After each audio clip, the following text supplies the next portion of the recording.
This is gonna be a harder one. How to influence your child and how to captivate his heart. A child's heart. Doesn't matter whether a girl or boy. Well, if you are a couple and not a single parent, we talk first as a couple. Probably we will not do for a single parent video at this point, but let's do for a couple. To begin with, a man, a father, has more influence than a mother in in the family over children.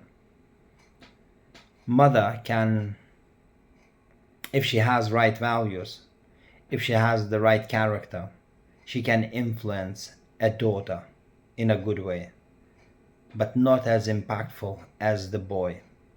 The boy will be more impacted by a man, by father. Therefore, your behavior directly influences his behavior. If you're misbehaving with your partner, if you're raising your voice when you shouldn't be raising your voice, if you're speaking wrong language, swearing, and getting aggressive or whatever, child records all that, and more this will be happening, less he will want to copy you, although inevitably he most likely will be like you, especially if he don't see anything good happening in his life, not much love expressed towards him and stuff like that. So therefore, if you don't treat your wife properly, you doing speeding when you're driving, you smoking in front of the child, or maybe even in the car when the child in the car, or maybe you drinking in the house when the child sees all that. This is a bad example.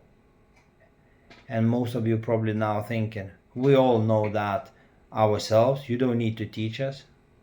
Well, maybe you should be thinking twice, because at the end of the day, it's your son, and you don't want him to be a knob by growing up and being a knob, an idiot, or causing harm to somebody else.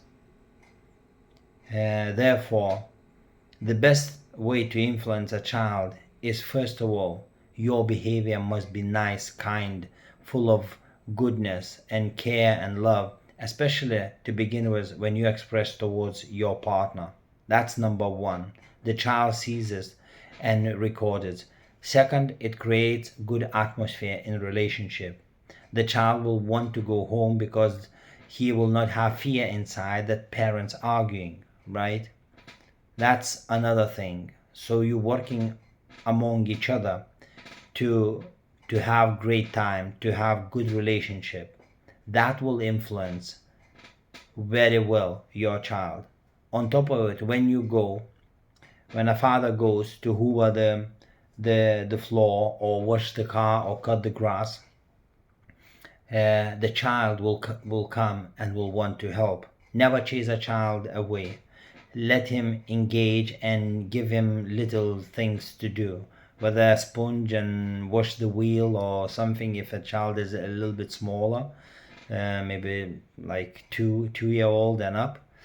If it's a little bit like 3-4-year old, they more sensible, so obviously they can do more. But at the end of the day, never chase a child away. Always engage, always let them be a part of what you do.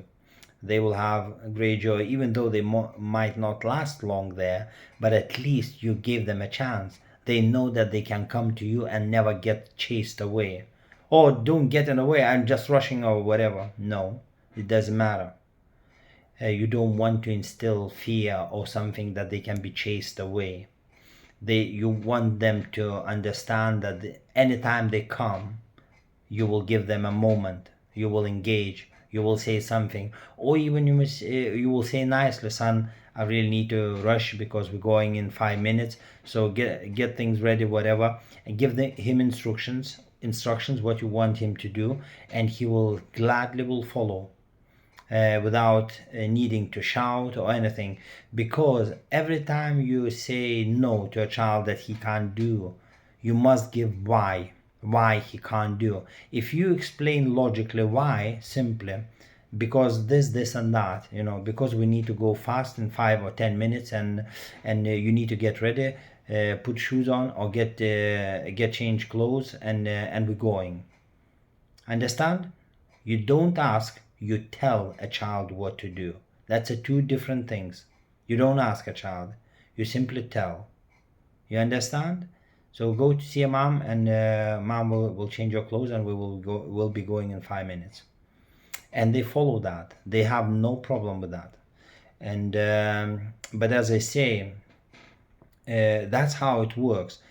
Every time you explain why the child can't do it in a logical way, then they will be fine. I'll give you an example. I remember it was like 2, 4, and 5 year olds in my life, and they were running outside in the back garden screaming, and I said, don't scream, don't shout, because somebody may be sleeping and they getting ready for night shift, they need to rest. And they said, they looked at each other and said, why the neighbors children shouting and doing whatever they do? I said, because the parents don't care about them. They're growing like wild animals. They don't know what is right and what is wrong, how to behave properly. I want you to be a good people when you grow up. And when I explain to them why, that I want them to be good and kind and good people, and it doesn't matter that somebody neighbor's children growing wild because nobody looks after them, I answered there that they would be caring for other people in a way that they would be more understanding, and they're running around and telling each other like that, and they have no problem. They continuously playing, enjoying each other, but now they know why they can't shout, and the neighbors' children shouting, but they know because nobody telling them that this is not right. Maybe somebody is sleeping and they want to have rest. They can still play but make no noise, and they're perfectly fine with that. That's the difference. These kids would grow totally different human beings if they would continue to grow in an environment like this, because they will be caring, they will be loving, and they will be also with strong character, because they will have morals instilled in them, because when they will be corrected, they also will be explained why they are corrected. If they gonna be grounded, they know that once or twice they gonna get warnings. On the third time they're gonna be grounded, and the consequences, they know what's gonna follow after that. And because with that precise structure, they very, very quickly change, very quickly. Yes, in the beginning it's a lot of work, but once they know how to behave in the shop, how to behave in the house, how to behave when they get up in the morning, and it's just becoming, they become more happier, because the life becomes structured. And yes, you will have to ground, and if everything you try to like to discipline them didn't work, the last resort would be to slap on the bum, and that works perfectly. That's the last resort, but it works like a treat. So some of you might never need to slap a child. Now the way the world going, that they say, oh, you shouldn't be slapping a child, but the Bible says if you spare a rod to a child, you hate a child. So sometimes also the Bible says that the foolishness chased out from the child by the rod. That in a way, you don't beat up a child. You talk to a child first and say, son, you can't do this. If I see you doing ever again, you know what's gonna happen. I don't want to ground you, but this is what's gonna happen because your behavior is wrong, and it has to be grounded. You have to be disciplined. and I will slap your bum so hard that you will find difficult to sit on it, and he will test you. But if in every area, whatever he does, you discipline and talk and explain why he can't do it, and you warn once, twice, on the third time you discipline a child. You never slap, you never shout, always talk to a child. And they will listen and they will carry out what you ask. Sometimes you will say, as I say, you will have to discipline. And when you talk to them, you must look in the eyes and say what you want from them. You don't ask, you say what do you want.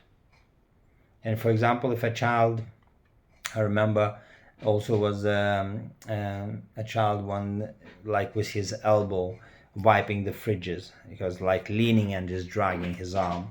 I said, look, I don't want to see you doing this again, because it's a lot of bugs on that fridge and a lot of bacteria, and I don't want you to carry in the house bacteria. We don't want bacteria, any bacteria in our house. So do you understand? So leave these bacteria here and don't touch the fridge. And as long you explain to them, they're perfectly fine, and they follow what you ask. But you tell them, instead of please don't do it, no, explain why the child can't do it. If you explain why the child can't do it, then the child has no conflict in his head. And that's all it is.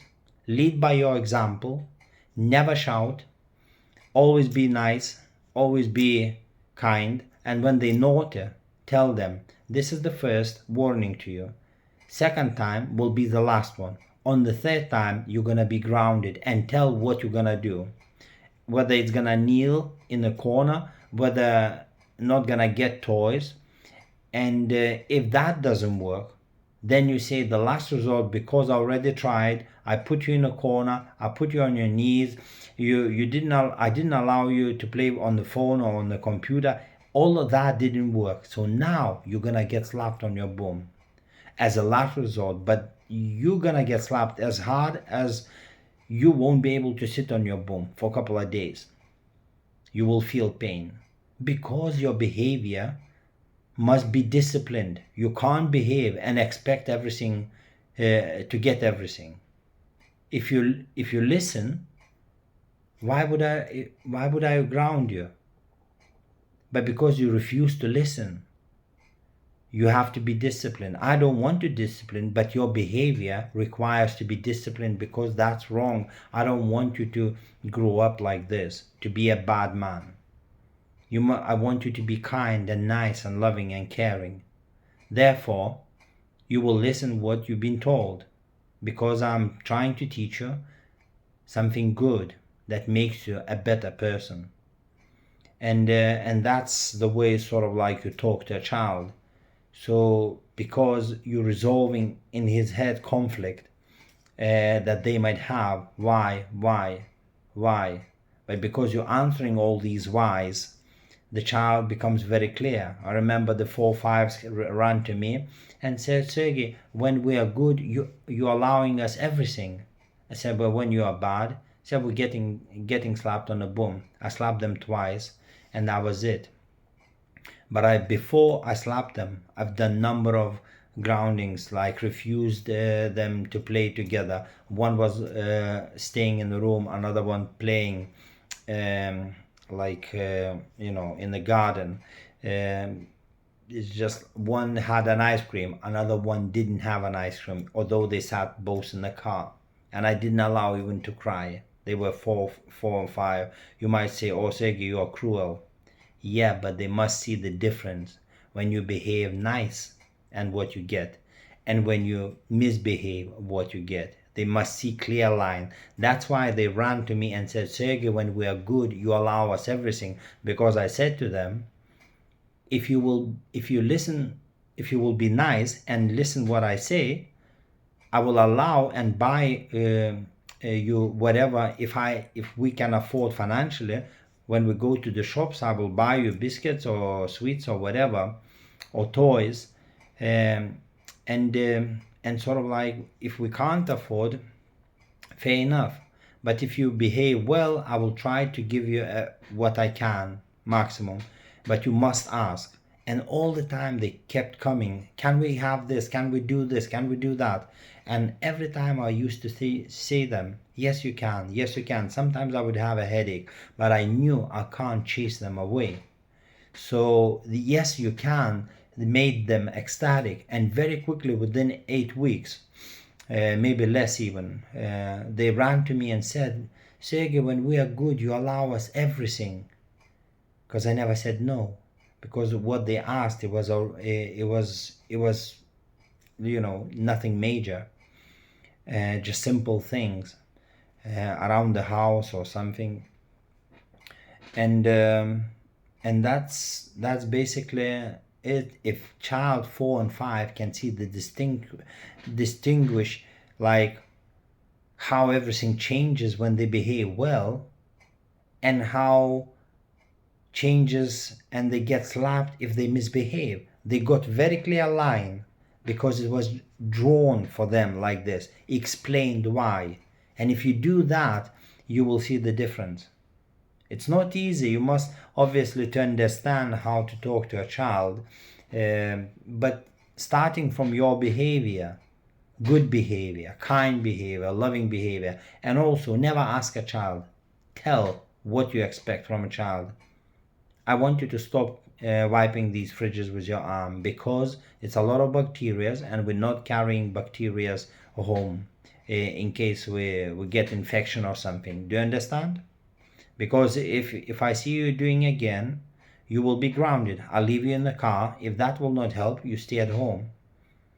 And we eat ice creams and everything, and you will not get one because you misbehave. So it's in your intention to behave well, and then we eat together when we buy ice cream or whatever. In a way, you sort of like, do you understand? You understand what I'm trying to say. You must explain to a child. Not like, you can't do it, just go and sit in the car. No, he will have a conflict in his head. You must everything put in like so clear, and the child must understand why. It's not, you don't need to talk for an hour. It's just very quickly, as 1, 2, 3, you explain and the child follows. And you can't divide between wife and husband. One allows, another doesn't allow. It can't be. You must unite in your decisions. And you must, first of all, have good relationship with each other to begin with. And lead by your example. And also talk to a child and answer whys. All them whys must be explained before you ground the child. Because he must know why he's getting grounded. Because he was warned once, he was warned twice. It didn't work. Now he knows what the consequence, because you already told him that on the 3rd time you're going to be grounded, and this is what's going to happen. This and that, whatever. So then the child knows. And when this happens, then they will know, they will record that, right, I'm getting first warning, I'm getting second warning. This is the last warning. On the 3rd, I'm going to get grounded. Slapped on a boom or whatever you will decide to do. Hope this helps you.